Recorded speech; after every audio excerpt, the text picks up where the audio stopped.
Where did it all start? Before we get to rockets, drones, headlines about war with Iran, and slogans about a state that fights everyone, we need to go back to the moment when all of this was only just being set in motion. End of the 19th century, Eastern and Central Europe, pogroms, exclusion, anti-Semitism. In this climate, modern Zionism is born, a political movement that says, without their own state, Jews will always depend on the goodwill of others. In parallel, in the Arab and Muslim world, a new nationalism is awakening. The desire for their own states after centuries of foreign empires ruling over them. Palestine, at that time not a conflict on TV, but a province of the Ottoman Empire. After the First World War, it comes under British mandate. In 1917, the Balfour Declaration, London supports a national home for the Jewish people in Palestine. For part of the Jewish community, a breakthrough. For the Arab elites, a signal of betrayal. They were promised independence, and now their land becomes a bargaining chip in the game of great powers. Between the wars, Jewish immigration to Palestine grows. Tensions, clashes, local Arab uprisings. The British try to balance, restrict immigration, then escape into half measures. And then comes the Holocaust. The world sees where extreme anti-Semitism leads. After the Second World War, the issue returns to the table. In 1947, the UN proposes a plan. 2 states, one Jewish and one Arab, plus a special status for Jerusalem. The Jewish leadership accepts the plan. Most Arab elites reject it, and at that point, history collides with violence. War of Independence. On the 14th of May, 1948, David Ben-Gurion proclaims the establishment of the State of Israel. A day later, the war begins. The armies of Egypt, Transjordan, Syria, Lebanon, Iraq, and local Arab forces move in to attack. Their goal: stop the new entity and prevent it from taking root. Militarily, in conditions of chaos, embargoes, and numerical superiority on the other side, Israel wins. It preserves the state and even takes more territory than the UN partition plan had assigned. Political outcome: the State of Israel is created. An Arab state in Palestine is not created. Around 700,000 Palestinians flee or are expelled from their homes. For them, this is the Nakba, the founding catastrophe. The 1949 armistice lines freeze the conflict, but do not resolve it. From this moment on, Israel lives in a mindset of, everyone around us wants to wipe us out. The Arab world sees a foreign state was imposed on us at the expense of our people. This is the foundation of everything that will happen later. Suez Crisis. First lesson about great powers. Gamal Abdel Nasser's Egypt nationalizes the Suez Canal. For London and Paris, a slap in the face.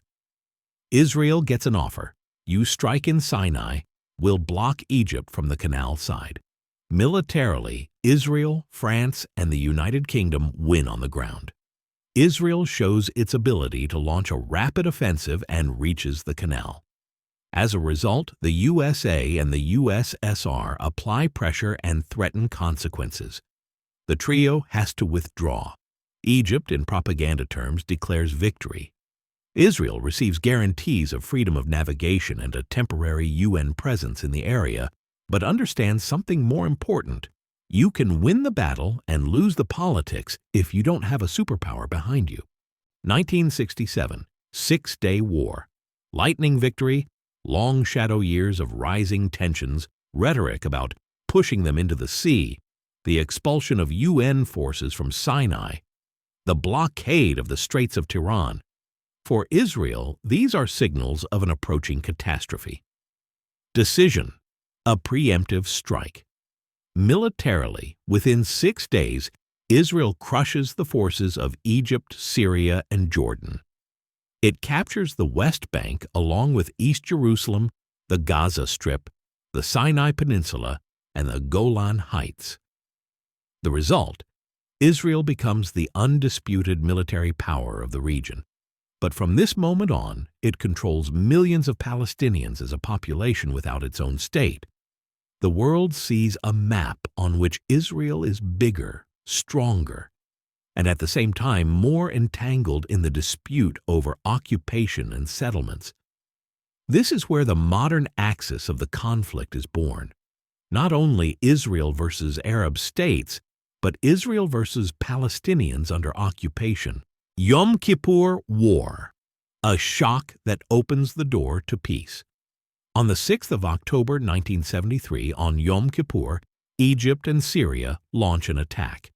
Israel is taken by surprise, loses positions, and for several days the situation is critical. Thanks to mobilization and a massive U.S. airlift, Israel reverses the course of events. In the end, Israel stops the offensive and moves into a counterattack. Result: militarily it survives, but the myth of invincibility cracks. Israeli society is left with trauma and rebellion. The United States concludes that a more stable order is needed. This leads to a process that will end with a peace treaty with Egypt. This war is the last major confrontation of regular Arab armies with Israel. Peace with Egypt and truce in the South Camp. David, 1978. President Sadat of Egypt and Prime Minister Begin of Israel, with U.S. mediation, reach an agreement. The 1979 Peace Treaty. Egypt recognizes Israel. Israel withdraws from Sinai. Egypt receives guarantees and massive financial support from the USA. A lasting peace is established on the Egyptian-Israeli border. For the first time, an Arab state officially ends the state of war with Israel. The world sees that it is possible to make a deal with Israel, and that the USA is the key. Israel's southern flank ceases to be a classic front line. The wartime truce turns into a cold but stable peace.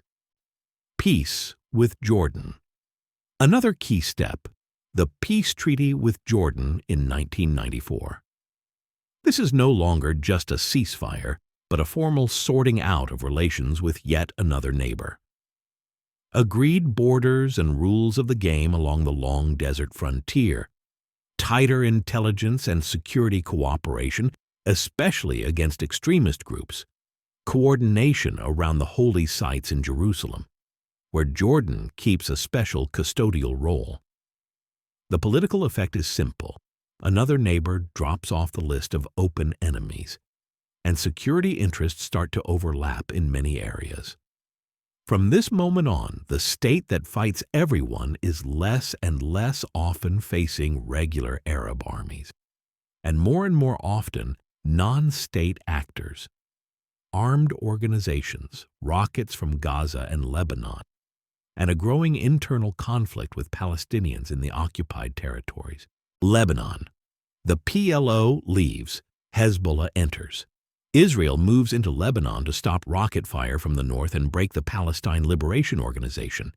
Militarily, the PLO is pushed out of Beirut.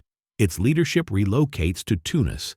Side effect: in the security vacuum, Hezbollah grows, a Shia, pro-Iranian organization that combines the role of party, militia, and ideological resistance movement.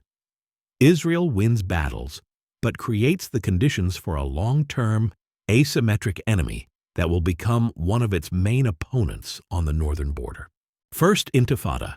Stones against an army. At the end of 1987, a Palestinian uprising erupts in the West Bank and Gaza.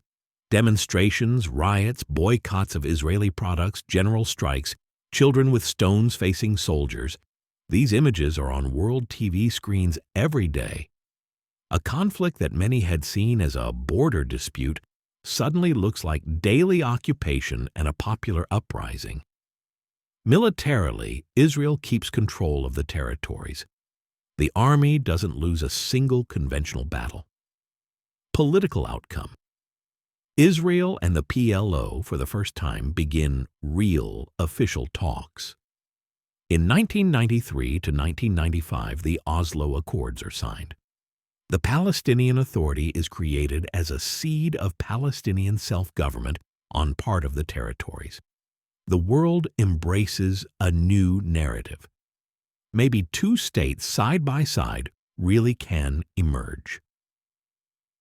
This is the moment when many believe the conflict can be closed politically with maps, signatures, and handshakes on the White House lawn. But attacks, radicalization on both sides, and repeated disappointments make that scenario start to fall apart. Second Intifada. Hope shatters political provocations, attacks, failed diplomatic summits, and a growing sense of humiliation. A few years after Oslo, when the conflict was supposed to be almost over, the Second Intifada erupts. This time, it's no longer just stones and strikes. Suicide bombings on buses and in restaurants, shootings and rocket fire, large-scale Israeli army operations in Palestinian cities, sieges, arrests, destroyed infrastructure. The streets of Jerusalem, Tel Aviv, and West Bank cities turn into scenes of a low-intensity war with a very high human cost. Israel gradually brings the wave of attacks under control, introduces harsher security measures, builds the separation barrier, and shifts its operational tactics towards more intensive targeted strikes. The consequences are devastating. Thousands killed and wounded on both sides. The Oslo process practically falls apart, and the peace of the 1990s becomes for many just a naive memory. In Israeli public opinion, a conviction hardens. Concessions were a mistake. Every sign of weakness ends in an attack. On the Palestinian side, more radical actors gain strength, including Hamas, which capitalizes on the message, negotiations achieved nothing. The political bridge of the 1990s, meant to connect the two peoples, cracks before the eyes of the world.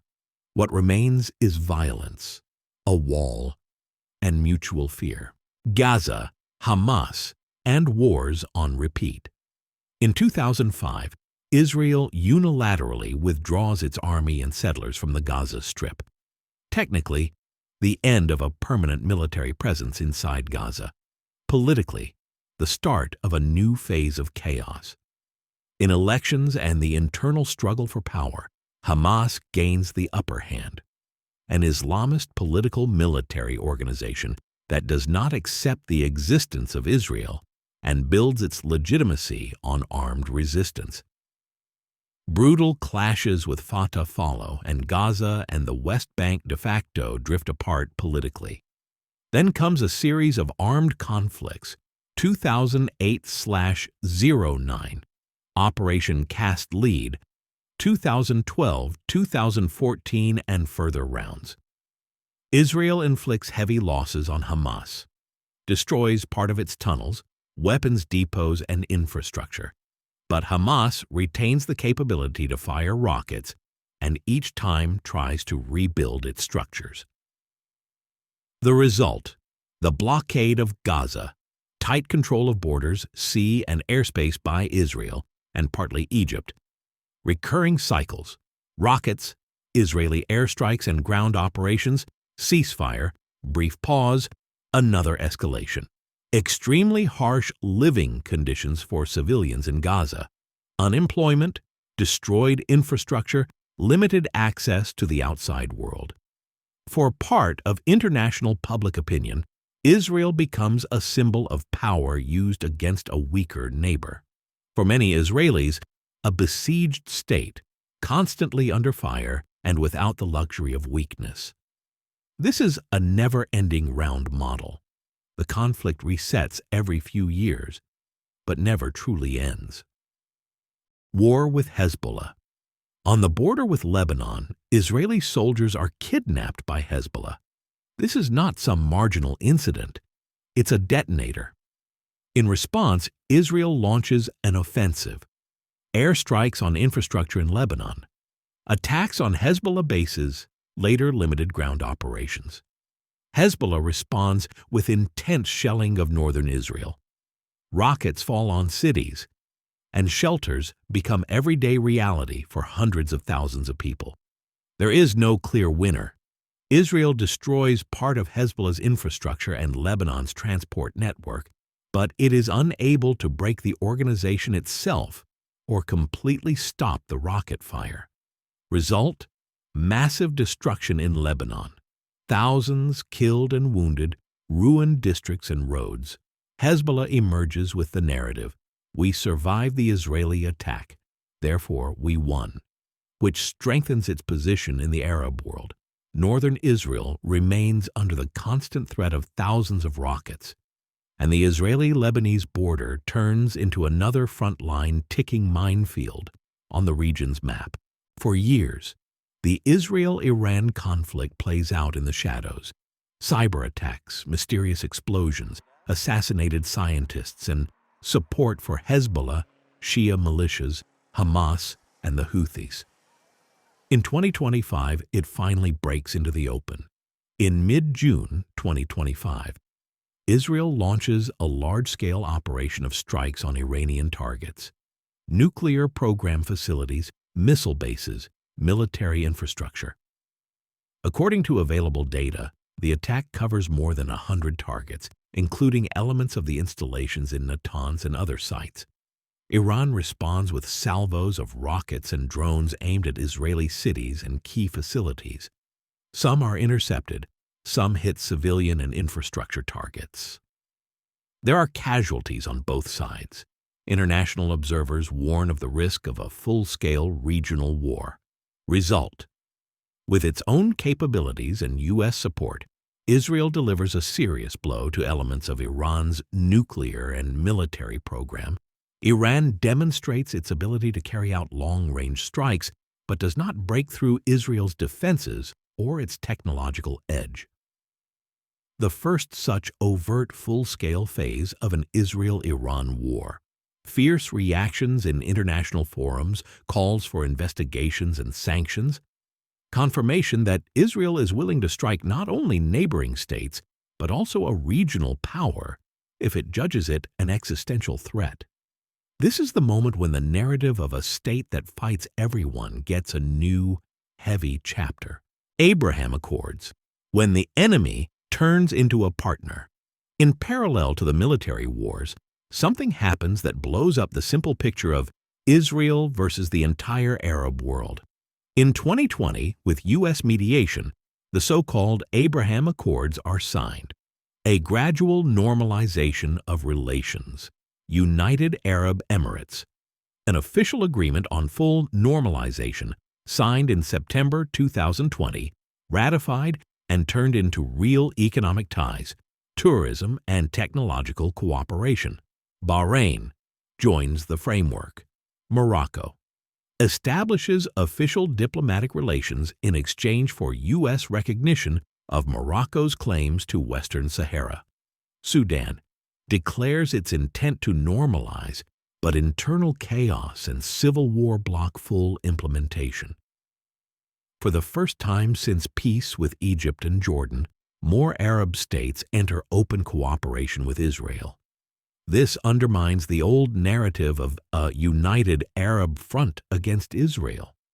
It shows that part of the region's elites prefer business, technology, and security over ideological blockade.